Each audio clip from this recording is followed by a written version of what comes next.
Welcome to steno series 80 शब्द प्रति minute की श्रृंखला में आपका स्वागत है।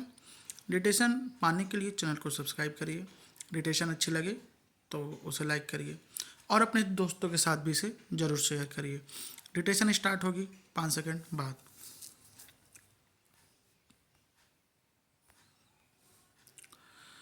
Ready start.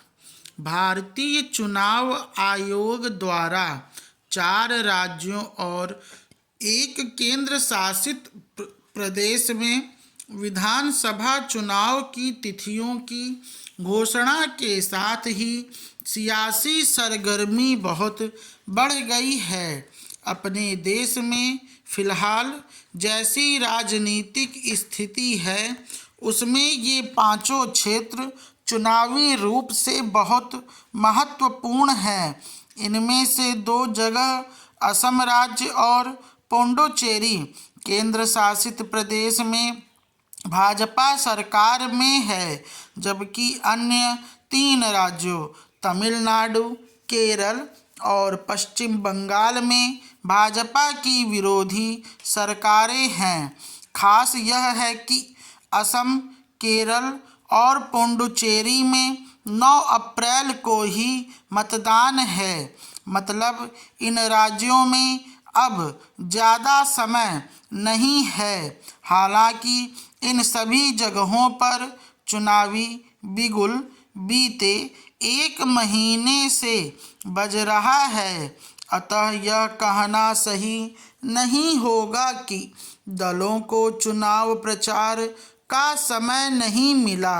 हाँ, पहले के दौर में प्रचार के लिए कुछ ज़्यादा समय मिलता था, अब उतना समय नहीं मिलता है। यह एक तरह से ठीक भी है, क्योंकि चुनाव की घोषणा के साथ ही आचार संहिता लागू हो जाती है और बड़े सरकारी काम ठप हो जाते हैं। ऐसे में चुनाव आचार संहिता के समय को कम करना प्रशंसनीय है। यह कहने में कोई हर्ज नहीं कि जब राज्य सरकारों को काम के लिए ज़्यादा समय मिल रहा है तो उन्हें लोक लुभावन घोषणाओं के लिए भी ज़्यादा समय मिल रहा है। मिसाल के लिए चुनाव की घोषणा से ठीक पहले एलपीजी की कमी के मद्देनज़र तमिलनाडु की सरकार ने होटलों और क्लाउड किचन के लिए 2 रुपये प्रति यूनिट बिजली सब्सिडी की घोषणा की है। उधर आचार संहिता लागू होने से कुछ ही घंटे पहले पश्चिम बंगाल की मुख्यमंत्री ममता बनर्जी ने हिंदू और मुस्लिम पुजारियों और मुअज्जिनों के मासिक मानदेय में 500 रुपये की वृद्धि की घोषणा की है। अब उन्हें प्रति माह 2000 रुपये मिलेंगे।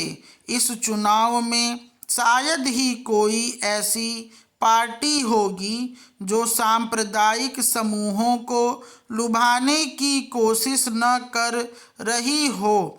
असम और केरल में भी ऐसी घोषणाएं हुई हैं। लोगों को रिझाने में कोई दल पीछे नहीं है। आज राज्य सरकारों के पास धन बढ़ा है तो उन्हें अपने हिसाब से बांटने का हक है।